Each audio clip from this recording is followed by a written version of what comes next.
13 दिसंबर 2025 पंजाब का लुधियाना शहर दोपहर के करीब 12 बज रहे थे। जालंधर बाईपास के पास स्थित इंडो अमेरिकन होटल में एक जोड़ा आता है। रिसेप्शन पर वह अपनी आईडी देते हैं, चाबी लेते हैं और कमरा नंबर 203 की तरफ बढ़ जाते हैं। देखने में यह सब कुछ बेहद सामान्य लग रहा था, जैसे कोई प्रेमी जोड़ा कुछ पल सुकून बिताने आया हो। लेकिन होटल के उस कमरे का दरवाजा बंद होते ही अंदर जो कहानी शुरू हुई उसका अंत इतना खौफनाक होगा यह किसी ने सपने में भी नहीं सोचा था। महज 4 घंटे के बाद जब उस कमरे का दरवाजा खुला तो अंदर का नजारा देखकर होटल स्टाफ सन्न रह गया। बिस्तर पर एक खामोश वजूद पड़ा था और फर्श पर वो निशान थे जो एक बेहद अजीबोगरीब और दर्दनाक हादसे की गवाही दे रहे थे। आखिर उन 4 दीवारी के बीच ऐसा क्या हुआ जिसने प्यार को एक खौफनाक खेल में बदल दिया? इस कहानी के मुख्य पात्रों को समझना बहुत जरूरी है। एक तरफ थी 35 साल की रेखा, जो लुधियाना के बस्ती जोधेवाल इलाके की रहने वाली थी। रेखा की जिंदगी भी आसान नहीं थी।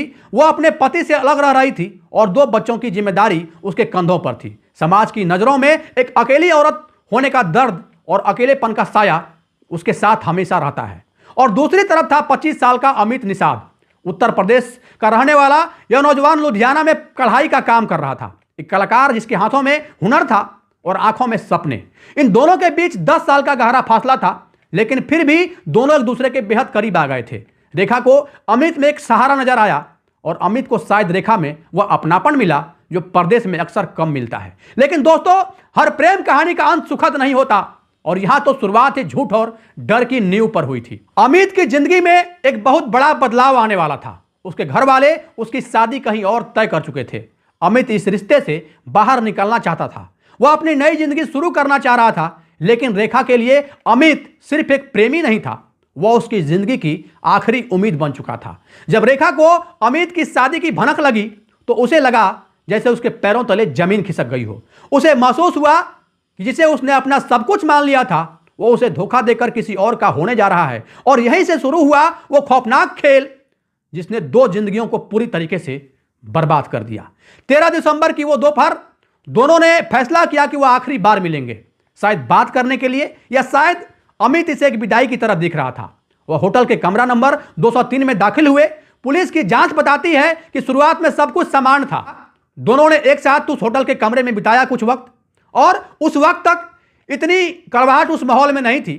लेकिन उसके बाद जो हुआ वह रोंगटे खड़े कर देने वाला है। अचानक रेखा ने शादी की बात छेड़ दी। उसने अमित पर दबाव डाला कि वह उसे छोड़कर नहीं जा सकता। अमित ने जब अपनी मजबूरी बताई और शादी से साफ इनकार कर दिया तो रेखा का सब्र टूट गया। लेकिन दोस्तों, हैरान करने वाली बात यह है कि रेखा उस होटल में खाली हाथ नहीं गई। वह अपने साथ एक कटर लेकर गई थी, वही कटर जो अक्सर कागज काटने के काम आता है। जैसे ही अमित ने ना कहा, रेखा ने वो कटर निकाला और अमित पर हमला कर दिया। लेकिन यह हमला साधारण नहीं था दोस्तों। रेखा ने अमित को एक ऐसा गहरा जख्म दिया जो उसके भविष्य और जिंदगी पर सवालिया निशान लगा दिया। यूं कहें कि उस कटर से उसने उस जगह कट लगाया जो किसी पुरुष का सबसे संवेदनशील हिस्सा होता है। जरा सोचिए उस मंजर के बारे में। यह हमला अमित के लिए किसी बुरे सपने से कम नहीं था।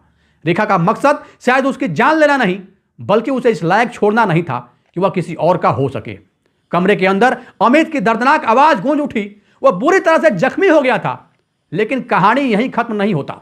दर्द और गुस्से से पागल हुए अमित ने वह किया जो एक प्रेमी को मुजरिम बना देता है। घायल होने के बावजूद अमित और रेखा के बीच हाथापाई शुरू हुई। अमित के सिर पर अब जुनून सवार था। वह संघर्ष कुछ पलों का था, लेकिन उन पलों में कमरे में हमेशा के लिए खामोशी छा गई। अमित की पकड़ इतनी मजबूत थी कि रेखा की सांसें थम गई। कमरे में सन्नाटा छा गया। एक तरफ रेखा बेसुध और दूसरी तरफ बुरी तरह से घायल अमित, जिसकी हालत लगातार बिगड़ रही थी। अब अमित के सामने सबसे बड़ी चुनौती थी वहां से भागना। वो जानता था कि अगर वो वहां रुका तो पकड़ा जाएगा, लेकिन उसकी चोट इतनी गहरी थी कि उसे इलाज की सख्त जरूरत थी। उसने जैसे तैसे खुद को संभाला, कपड़े ठीक किए और होटल से निकल गया। लेकिन कहते हैं ना कि गुनहगार चाहे कितना भी सातिर क्यों ना हो, कोई ना कोई सुराग जरूर छोड़ देता है। यहां सुराग था अमित की अपनी चोट। शाम के करीब 4 बजे जब होटल का समय खत्म हुआ, 4:55 तक जब कोई बाहर नहीं आया तो होटल के स्टाफ ने डुप्लीकेट चाबी से दरवाजा खोला और अंदर का दृश्य देखकर उन्होंने तुरंत पुलिस को इस बात की सूचना दी। सलीम टावरी थाने की पुलिस मौके पर पहुंची। कमरे के हालात और वहां पसरा सन्नाटा देखकर पुलिस समझ गई कि मामला बेहद पेचीदा है। अब पुलिस वालों की नजर रिसेप्शन पर जमा आईडी कार्ड पर गई। वो आईडी कार्ड अमित का ही था। पुलिस को उस कार्ड के द्वारा आरोपी का नाम और पता तो मिल गया, लेकिन वह वहां से गायब था। पुलिस की टीम तुरंत अमित के द्वारा दिए गए पते न्यू अमरजीत कॉलोनी पहुंची, लेकिन वहां ताला लगा था। जब पुलिस ने अपनी रणनीति बदली, वह जानते थे कि जिस तरह के निशान कमरे में मिले हैं, आरोपी का घायल होना तय है। और एक घायल इंसान सबसे पहले कहां जाएगा? अस्पताल। पुलिस ने लुधियाना और आसपास के सभी अस्पताल में अलर्ट जारी कर दिया और यही उनकी सबसे बड़ी कामयाबी साबित हुई। अमित अपनी चोट छिपाने के लिए पहले चंडीगढ़ की तरफ भागा। वो सेक्टर 32 के एक निजी क्लिनिक में गया, लेकिन उसकी हालत इतनी खराब थी कि डॉक्टरों ने उसे बड़े अस्पताल रेफर कर दिया। वहां से वह लुधियाना के क्रिश्चियन मेडिकल कॉलेज पहुंचा और अंत में उसे पीजीआई चंडीगढ़ जाना पड़ा। पुलिस की टीम साय की तरह उसका पीछा कर रही थी और आखिरकार घटना के 24 घंटे के अंदर ही पुलिस ने उसे पीजीआई चंडीगढ़ हॉस्पिटल से गिरफ्तार कर लिया। अमित अस्पताल के बेड पर पड़ा था, दर्द से करा रहा था, उसके हाथों में हथकड़ियां लगी थी। जांच में जब पूरी कहानी सामने आई तो हर कोई सन्न रह गया। यह मामला सिर्फ एक हादसे का नहीं था, बल्कि जुनून, धोखे और बदले की आग का था। रेखा ने सोचा था कि वह अमित को बर्बाद कर देगी ताकि वह किसी और का न हो सके, लेकिन बदले में उसने अपनी जिंदगी देनी पड़ी। और अमित, जो एक नई जिंदगी जीने के सपने देख रहा था, अब वो सलाखों के पीछे अपनी बाकी जिंदगी बिताएगा। लुधियाना के उस होटल के कमरा नंबर 203 ने एक ही दिन में 2 परिवार को पूरी तरीके से तबाह और बर्बाद कर दिया। दोस्तों, इस घटना को बताने का उद्देश्य किसी को परेशान करना नहीं, किसी के भावनाओं को आहत करना नहीं, किसी के अंतरात्मा को चोट पहुंचाना नहीं, बल्कि आपको सचेत करना है, आपको जागरूक करना है। आपको यह बताना भी है कि गुस्से और आवेश में उठाए गए कदम अक्सर तबाही का कारण बनते हैं।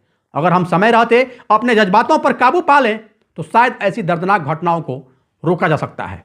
अगर यह कहानी आपको पसंद आई हो तो वीडियो को लाइक करें और चैनल को सब्सक्राइब जरूर करें, ताकि मेरा हौसला ऐसे ही बढ़ता रहे। मिलते हैं अगली वीडियो में। तब तक के लिए जहां भी रहें, सावधान रहें, सुरक्षित रहें, अपना ख्याल रखें। जय हिंद, जय भारत।